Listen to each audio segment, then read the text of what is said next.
Thanks for joining me today. We're going to be talking about the anterior body regions. We're going to start at the head, we're going to move our way down the trunk, and then we're going to look at the different appendages, the upper and the lower limb.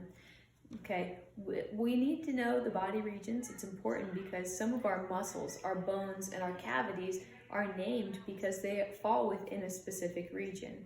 Up here we have our head, and our head starts with these bony eye sockets. Those bony eye sockets fall within the orbital region. As we move our way down, we have our nose. That nose falls within the nasal region. We have our cheeks. They have a funny name. They fall within the buccal region, and then our mouth is going to fall within the oral region. Holding up our head, we have our neck, which falls within the cervical region, and our chest. Our chest has a big classification.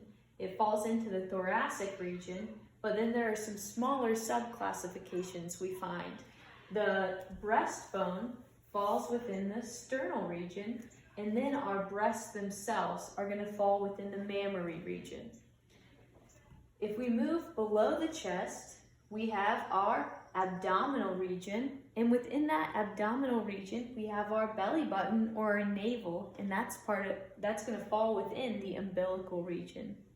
Underneath that abdominal region, we move into our pelvic region, and then we get into our private parts, our pubic region. Our pubic region is where our genitals are, okay? We're gonna head back up to our upper limb. Here we have the point where our upper limb and our trunk meet here. This is our armpit, and this is our axillary region. Here we have the point of our shoulder. That point of our shoulder falls within the acromial region, and then we have this roundness on our upper arm. That falls within the deltoid region. Our upper arm collectively falls within the brachial region, and then we have this forward or anterior portion of our elbow. This is going to be within the antecubital region. Below that, we have our forearm, which falls within the antebrachial region, and then we have our wrist, and our wrist falls within the carpal region. Our hand falls within a big classification. The region is the manus region or the manual region, but there are some sub-classifications. When standing in that anatomical position, our palms are facing forward, and we find that the palm specifically is going to fall within the palmar region.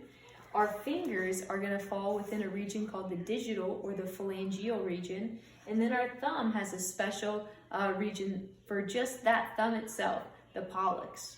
Okay, we're going to now move to our lower limb, and the point or the region where our lower limb and our trunk are going to attach is going to be our inguinal region. So this is like our groin area. Okay, here on the outside of our body where we have our hips, this is going to be our coxal region, and then our thigh is going to fall within the femoral region.